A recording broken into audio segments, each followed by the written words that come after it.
क्या वो जेल से रिहा हो जाएंगे? क्या उनकी सजा माफ़ी हो जाएगी या फिर कुछ और भी प्रावधान है? अवामी इत्तेहाद एक पार्टी है, इत्तेहाद पार्टी के संस्थापक तो टेरर फंडिंग को लेके इन पर मामला दर्ज है, आरोप है और ये वर्तमान समय में दिल्ली के तिहाड़ जेल में कैद है। के पर आरोप ये लगता है कि ये भारत विरोधी नारे लगाते हैं और खालिस्तान के समर्थक हैं और साथ ही साथ पंजाब को तोड़ के जो पंजाब एथनिसिटी के लोग हैं, तो जेल से शपथ तो संभव नहीं है क्योंकि शपथ के लिए आपको आना पड़ेगा, है ना। सबसे इम्पोर्टेंट और सबसे मतलब उस समय का चर्चित एक उदाहरण था जॉर्ज फर्नांडिस जी का, बहुत ज़्यादा जरूरी है। अगर आपको अपनी सीट अपनी सदस्यता सांसद के तौर पे बरकरार रखनी है तो ये लिखित तौर पे देना किसको? स्पीकर को बहुत जरूरी है। इसका व्यवहार अच्छा है ना, अच्छा है, रिहाई नहीं है ना। तो ये स्थितियां दोनों में है। नमस्कार दोस्तों, आप सभी का स्वागत है यूपीएससी अचीवर्स के इस यूट्यूब चैनल पर। मेरा नाम मिथिलेश कुमार है। दोस्तों, लोकसभा चुनाव संपन्न हुए, उसका रिजल्ट भी आ चुका है और रिजल्ट में देखा जाए तो मोटा मोटी बीजेपी सबसे बड़ी पार्टी रही है इस बार भी। हालांकि पूर्ण बहुमत की स्थिति में नहीं रही है, अपने सहयोगियों जो कि एनडीए का हिस्सा हैं उनके साथ मिलकर सरकार बनाने का बात कर रही है ना। और कांग्रेस काफ़ी अच्छा प्रदर्शन की है। कांग्रेस, सपा और तमाम जो इंडिया गठबंधन में शामिल जो पार्टियां थीं उन्होंने काफ़ी अच्छा प्रदर्शन किया है। लेकिन उन सब विषयों को जो मेन स्ट्रीम के विषय हैं उनको छोड़ के हम बात करते हैं कुछ दो सीटें काफ़ी चर्चित रहीं और काफ़ी ध्यान देने वाली थी, क्योंकि इन दो सीटों पर एक जम्मू कश्मीर का सीट बारामूला का है और दूसरा एक सीट है खंडूर साहिब क्षेत्र जो कि पंजाब का है। वहाँ पर वो दोनों व्यक्ति जो उम्मीदवार थे वहाँ से चुनाव लड़ रहे थे वो जेल में हैं, वर्तमान समय में वो जेल में हैं और जेल में रहने के दरमियान ही वो उन्होंने चुनाव लड़ा और अच्छे खासे मार्जिन से अपने जो विरोधी थे, जो कॉम्पिटिटर थे, उनको हराकर चुनाव सांसदी का जीत लिया और वो निम्न सदन में अपनी भागीदारी सुनिश्चित कर रहे हैं। तो हम जानते हैं एक एक करके कि परिणाम क्या रहे, कौन से वो सीट थे, कहाँ पर वो सीट है, ठीक है, और आगे क्या करेंगे, क्या क्या स्थितियां बन सकती हैं, क्या वो सांसदीय चुनाव जीत जाने के बाद से उनके क्या वो जेल से रिहा हो जाएंगे, क्या उनकी सजा माफ़ी हो जाएगी या फिर कुछ और भी प्रावधान है। हम तमाम बिंदुओं को देखेंगे और क्या क्या उदाहरण रहे हैं पास्ट में, उन सारे बिंदुओं को सिलसिलेवार ढंग से देखेंगे। तो पहले तो शुरू करते हैं कि परिणाम क्या रहे। तो परिणाम पहले चलते हैं जम्मू कश्मीर में, ठीक है। जम्मू कश्मीर क्षेत्र में, जम्मू कश्मीर क्षेत्र का एक बारामूला क्षेत्र है ना, वहां से चुनाव लड़ रहे थे काफी चर्चित व्यक्ति, कौन? उमर अब्दुल्ला साहब। उमर अब्दुल्ला के बारे में आप जानते होंगे क्योंकि वो पहले जम्मू कश्मीर के पूर्व मुख्यमंत्री रहे हैं, है ना, फारूक अब्दुल्ला के बेटे हैं वो। तो इसके कारण और इनके विरोध में लड़ रहे थे, इनका नाम है अब्दुल राशिद शेख, अब्दुल राशिद शेख, जिनको मतलब एक फेमस नाम हो गया है। फेमस नाम क्या है? तो इनको कहते हैं सब लोग इंजीनियर राशिद।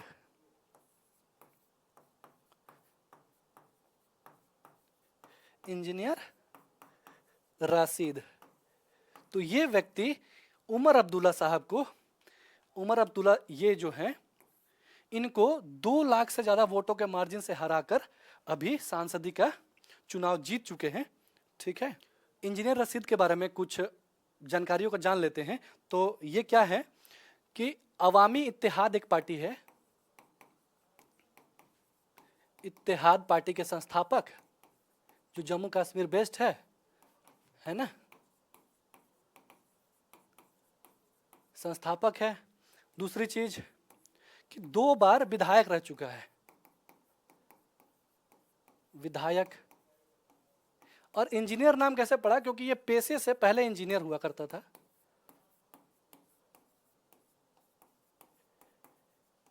इंजीनियर हुआ करता था और फिर क्या हुआ, जब राजनीति में आया अपना पेशा छोड़ के तो लोग प्यार से इंजीनियर राशिद बोलने लगे, राशिद बोलने लगे। और क्या हुआ कि चूंकि ये तिहाड़ जेल में कैद है तो इनके बेटे और फैमिली मेंबर्स, बेटे हो गया, 2 बेटे हैं, पत्नी है और परिवार के अन्य सदस्य जो हैं, सब मिलजुल के प्रचार कार्य और जो भी तमाम व्यवस्थाएं करनी थी उसको संपादित किया और लास्टली ये चुनाव जीत गया, है ना। और इस व्यक्ति के क्यों जेल में क्यों है, ठीक है, ये व्यक्ति तो जेल में यूएपीए की धारा के थ्रू, अनलॉफुल प्रिवेंशन एक्टिविटीज जो है, इसके थ्रू ये जेल में है ना। तो क्यों जेल में है, तो टेरर फंडिंग को लेके इन पर मामला दर्ज है, आरोप है, और ये वर्तमान समय में दिल्ली के तिहाड़ जेल में कैद है, ठीक है। और दिल्ली के तिहाड़ जेल में रहते हुए इन्होंने इलेक्शन में कंटेस्ट किया और चुनाव जीत लिया है बारामूला का, है ना। तो यूएपीए मेनली हम जान लेते हैं कि यूएपीए मोटा मोटी है क्या। तो 1967 में बना कानून है, इंदिरा जी की तब सरकार थी तभी ये बना। तो प्रोविजंस क्या है कि कोई भी ऐसे तत्व जो देश की अखंडता और सुरक्षा के ऊपर बाधा पहुंचाते हैं, नुकसान पहुंचाते हैं, उनको रोकने का काम करता है। ये साथ देश के व्यक्तियों के साथ साथ इंडियंस के साथ साथ फॉरेनर्स पर भी लागू होता है। और साथ ही ये कानून भारतीय सीमा के इतर, भारत के बाहर भी लागू होता है और वहां पर किए गए कृत्यों को भी एड्रेस करता है, ठीक है। और इसमें जो भी व्यक्ति, जिस व्यक्ति पर आरोप होता है, पुलिस को 1 से 180 दिन का समय मिलता है अपना आरोप पत्र, चार्जशीट दाखिल करने के लिए, है ना। और दूसरी चीज की इसमें 2019 में एक अमेंडमेंट कर दिया गया, अमेंडमेंट करके इसके पावर को थोड़ा और बढ़ा दिया गया। और पावर में क्या किया गया कि जो इसका जांच है इस एक्ट के थ्रू, वो डीएसपी और एसपी रैंक का अधिकारी कर सकता है, वो इन्वेस्टिगेशन कर सकता है। और साथ ही साथ जो डायरेक्टर जनरल के अप्रूवल के माध्यम से जो भी टेरर से संबंधित, जो आतंकवाद गतिविधियों से अर्जित हुए संपत्ति है, उसको क्या कह सकता है, अधिग्रहण कर सकती है सरकार कुर्की कर सकती है। और इस कानून को लेकर कुछ चिंताएं भी, कंसर्न्स भी उत्पन्न होते हैं कि यह सरकार को एक्सट्रीम पावर दे देता है और सरकार अपने विरोधियों पर या फिर उसके खिलाफ उठने वाले आवाज़ों को दबाने के लिए इसका उपयोग समय समय पर करते रहती है ना। तो इसके कारण से ये जेल में है। और नतीजे क्या रहे तो आप देखेंगे कि ये जो क्षेत्र है ये बारामूला का क्षेत्र है और इसमें जो Jammu Kashmir national conference party है उसको 2 सीट मिले, बीजेपी को 2 सीट मिले और इंडिविजुअल जो कि ये इंजीनियर रशीद है ना, उससे 1 सीट मिले। तो ये अभी जेल में है। अब इसके साथ साथ चलते हैं, अब देखते हैं कि पंजाब के जो खंडूर साहिब क्षेत्र का लोकसभा क्षेत्र का अमृतपाल सिंह चुनाव जीते हुए हैं, उनकी स्थिति क्या है। तो ये है अमृतपाल सिंह। अमृतपाल सिंह से संबंधित वीडियो मैंने डाला था कुछ ही दिन पहले कि जब नॉमिनेशन दाखिल किया गया था, चुनाव संपन्न नहीं हुए थे, तभी इनके बारे में बताया गया था कि जेल में रहते हुए कैसे व्यक्ति चुनाव लड़ सकता है, लेकिन जो व्यक्ति जेल में है वो वोट नहीं दे सकता है। तो पूरा वीडियो लिंक डाल दूंगा डिस्क्रिप्शन में, प्लीज आप एक बार उस वीडियो को भी देखिएगा। उसमें अमृतपाल से संबंधित विस्तृत तौर पर बातचीत की गई है। हालांकि हम मोटा मोटी यहाँ पर बात करते हैं, आगे बढ़ते हैं। तो अमृतपाल का जो है खंडूर साहिब विधानसभा क्षेत्र है, ठीक है, माफ कीजिएगा लोकसभा क्षेत्र है ना, लोकसभा क्षेत्र है। और ये एनएसए कानून है ना, उसके थ्रू जेल में है। और जेल में कहा तो असम के डिब्रूगढ़ में है ना, जेल में वर्तमान में है। और जेल में रहते हुए ही नॉमिनेशन दाखिल हुआ और जो प्रचार है इनके पिताजी, इनके परिवार वालों ने किया है ना। और ये लगभग 2 लाख वोटों से जीत चुके हैं खंडूर लोकसभा क्षेत्र को और अपने एक संवैधानिक पद, जो सांसदी का पद होता है, उसका दावा कर सकते हैं। तो एनएसए के बारे में थोड़ा जान ले जाए, जिसके थ्रू ये जेल में है। तो ये इंट्रोड्यूस किया गया था इंदिरा गांधी जी के द्वारा 1980 के दशक में। ये क्या करता है कि जो भी भारत के सिक्योरिटी को, सुरक्षा को खतरा पहुंचाते हैं, उनको न्यूट्रल करने के लिए, उनको डील करने के लिए बनाया गया था। और जो डिस्ट्रिक्ट एडमिनिस्ट्रेशन है या फिर पुलिस है, वो ऑर्डर दे सकता है अरेस्ट करने का इसके थ्रू। और ये इस कानून की विशेषता यह है, खास बात यह है, और अन्य कानूनों से ये कानून कैसे अलग होता है, तो इस कानून के थ्रू 12 महीने तक बिना किसी चार्जशीट के, बिना किसी आरोप पत्र दाखिल किए व्यक्ति को जेल में रखा जा सकता है। और अगर विश्वास दिला दिया जाए न्यायालय को साक्ष्यों के माध्यम से कि और अतिरिक्त साक्ष्य पेश कर सकते हैं अगर व्यक्ति ये जेल में रहता है, तो 12 महीने से अधिक भी बढ़ाया जा सकता है ये डिटेंशन को, है ना। तो लगभग 12 महीने से ज़्यादा हो भी गया है अमृतपाल सिंह को जेल में रहे हुए।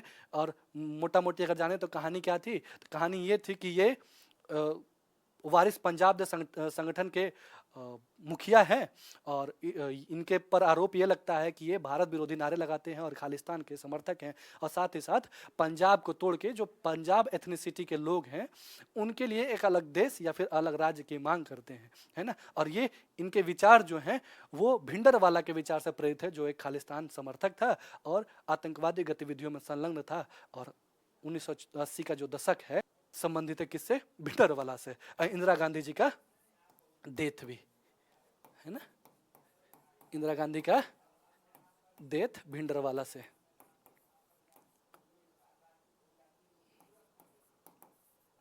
ठीक है, अब इनका देख लेते हैं कि रिजल्ट क्या है।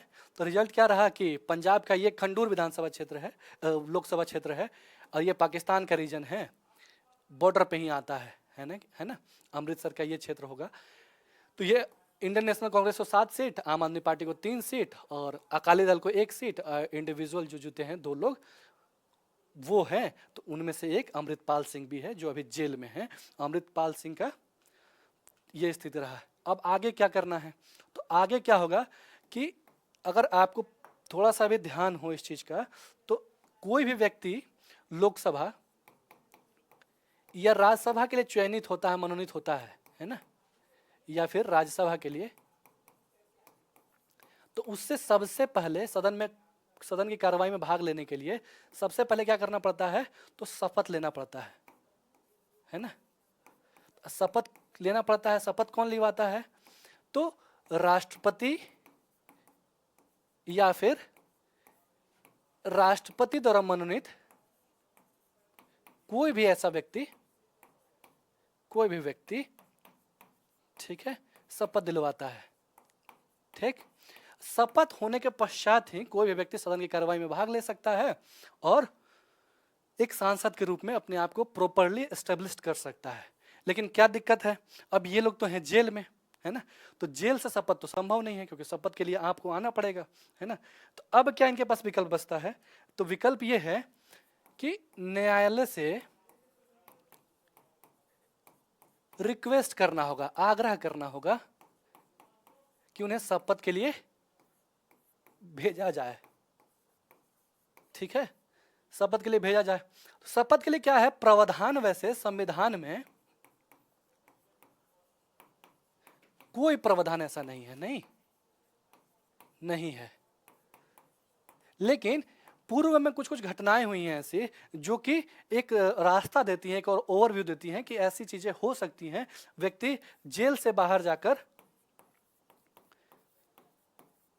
क्या कर सकता है, शपथ ले सकता है ना।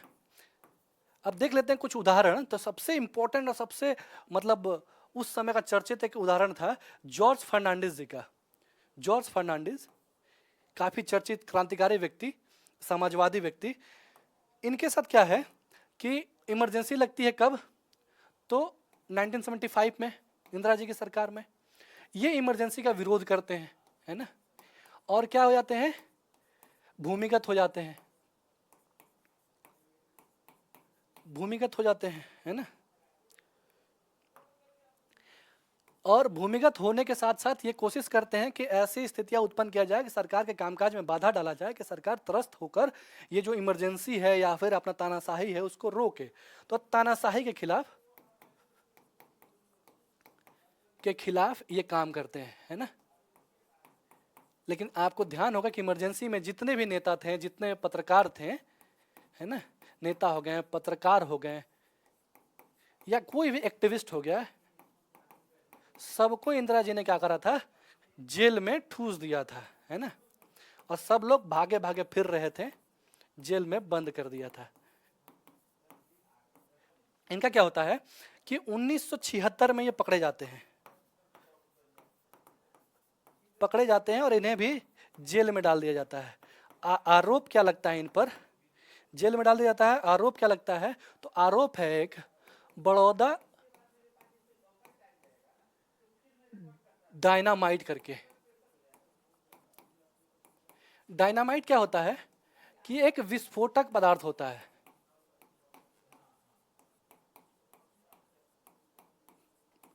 और इनके जो सहयोगी हैं या कुछ लोग हैं जो न्यूज़पेपर में मिलेगा, देखा जाता है कि इनका टारगेट ये था डायनामाइट का इंतजाम करके क्या करें, जो सरकारी संपत्ति है जिसके माध्यम से सरकार लोगों पर जाति कर रही है ना, सरकार लोगों पर जाति कर रही है, उसको ध्वस्त किया जाए, समाप्त किया जाए, एक विरोध करने का तरीका है। ठीक है। और साथ ही क्या कर रहे थे कि ये एक रेडियो, गुप्त रूप से रेडियो संचालन की भी बात कर रहे थे। रेडियो संचालन की बात कर रहे थे किस लिए कि उसका उपयोग करके दूसरे देशों से, खास करके यूरोपीय कंट्रीज से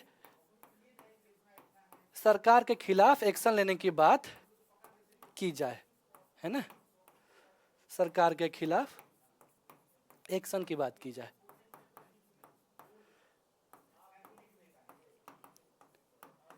और क्या होता है कि पुलिसिया जांच होती है और जांच में क्या पता चलता है कि बहुत मात्रा में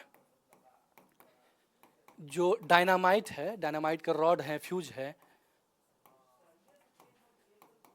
वो पकड़ा जाता है। और जो भी इससे उपयोग करके जो भी कांड हुए रहते हैं, है ना, उसके लिए जिम्मेदार है, किसे मान लिया जाता है? तो जॉर्ज को मान लिया जाता है, फर्नांडिस को।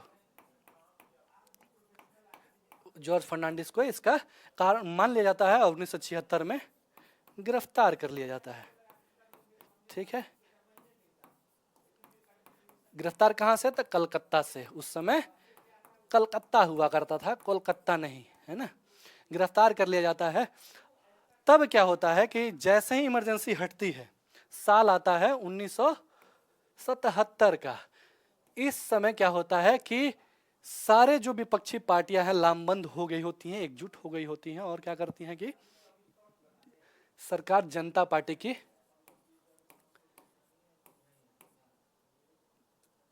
बात करती है ना।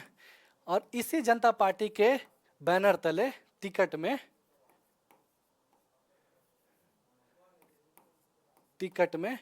क्या करते हैं? चुनाव लड़ते हैं। कौन? तो जॉर्ज जी, है ना। और कहां से लड़ते हैं? तो ये बिहार की भूमि, मुजफ्फरपुर से। हालांकि ये जो जॉर्ज जी थे उस शुरुआत में जो चुनाव है उसका बहिष्कार करने की बात कर रहे थे, लेकिन मोरारजी देसाई इनको समझाते हैं कि नहीं नहीं, चुनाव होने दो, ठीक है। और चुनाव हो जाता है और ये करीब करीब 3 लाख वोट से, है ना, जीत जाते हैं, जेल में रहते हुए ही, है ना, बाहर नहीं होता है। और क्या होता है कि मोरारजी देसाई की जो जनता पार्टी की सरकार थी, जनता पार्टी की सरकार, उसमें ये संचार मंत्री बनते हैं और फिर बाद में चल के उद्योग मंत्री भी बनते हैं। और इनका ये इतिहास ये रहा है कि अटल जी के सरकार में ये रक्षा मंत्री भी देश के बने। ठीक है। और 2019 में इनकी अल्जाइमर के कारण मृत्यु हो गई। तो ये इनका मामला है। दूसरा मामला है हाल ही का। तो हाल में क्या था कि इनको तो जानते होंगे, संजय सिंह हैं आम आदमी पार्टी के।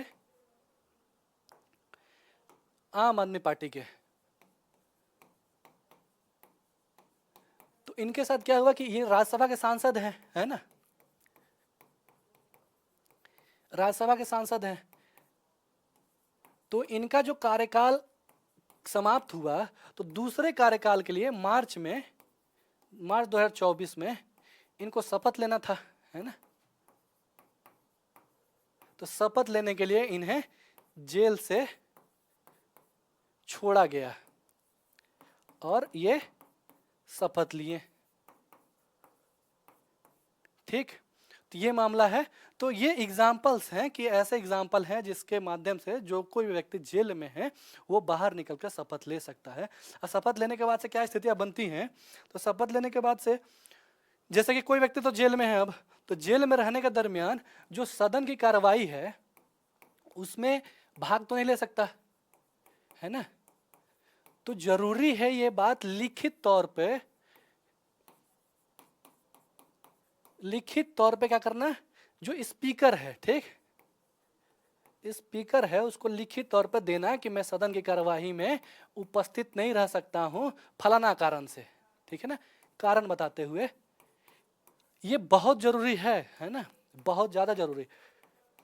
अगर आपको अपनी सीट, अपनी सदस्यता सांसद के तौर पे बरकरार रखनी है तो ये लिखित तौर पे देना किसको, स्पीकर को, बहुत जरूरी है। क्यों जरूरी है, क्योंकि बात करता है 100 आर्टिकल जो है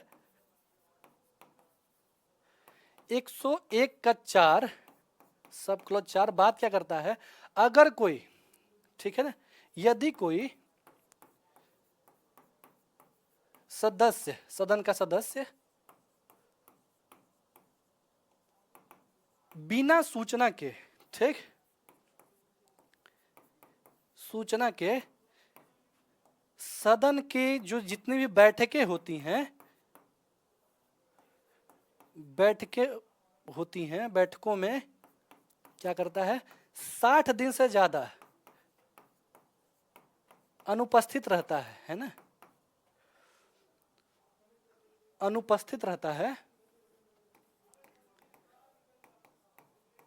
तो उसे क्या कहता है, घोषित तौर पर मान लिया जाता है कि वो सीट खाली है, पर सीट खाली मान लिया जाता है। तो इसलिए जरूरी है कि ये लोग स्पीकर को दें कि हम जेल में हैं तो जेल से सदन की कार्रवाई में भाग नहीं ले सकते हैं और इनकी सदस्यता बरकरार रहे, बनी रहे, इसलिए जरूरी है इनको जानकारी देने का। अब एक चीज जान लेते हैं कि नॉर्मली आप लोगों ने सुना है कि फलाना को बेल मिल गया या फलाना को पैरोल मिल गया, है ना।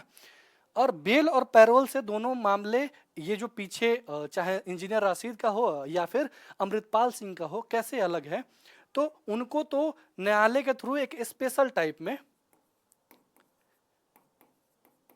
स्पेशल विशेष प्रकार का परमिशन के माध्यम से, ठीक है ना, विशेष परमिशन के माध्यम से, अनुमति के माध्यम से क्या किया जाएगा, ले आया जाएगा और शपथ दिलवाया जाएगा। अगर न्यायालय परमिशन देता है तो उसके लिए सुरक्षा के तमाम इंतजाम किए जाते हैं, है ना, और उन्हें जेल से बाहर लाके और शपथ दिलवा के फिर से जेल में लेके चला जाया जाता है। ये तो एक स्थिति हो गई, ठीक।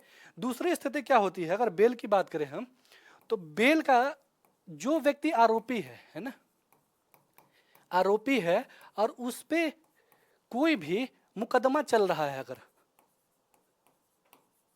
मुकदमा चल रहा है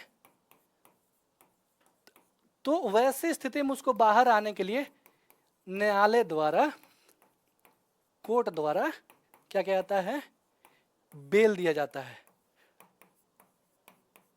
वो भी ऐसी स्थिति होनी चाहिए बेल की जहां न्यायालय को ये भान हो, ये विश्वास हो कि ये व्यक्ति बाहर आकर किसी तरह का कोई भी ऐसा कार्य नहीं करेगा जिससे केस प्रभावित होगा, है ना, जिससे केस प्रभावित होगा, जो मामला है उससे नकारात्मक तौर पर प्रभावित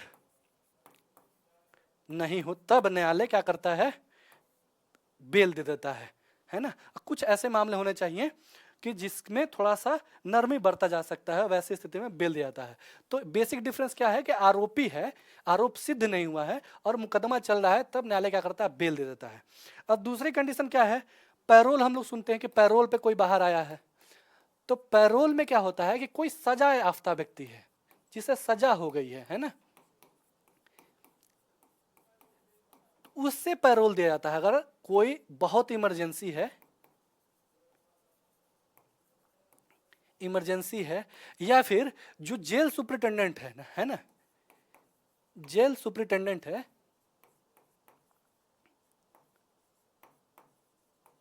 ठीक, उससे ये भान हो जाए कि इसका व्यवहार अच्छा है ना, अच्छा है, और बाहर निकलकर ये कोई भी गलत कार्य नहीं करेगा, नहीं करेगा। और इसने क्या किया है कि अपना जो जितनी भी सजा हुई है ना, उसका कुछ पार्ट काट चुका है, मतलब मैक्सिमम पार्ट काट चुका है।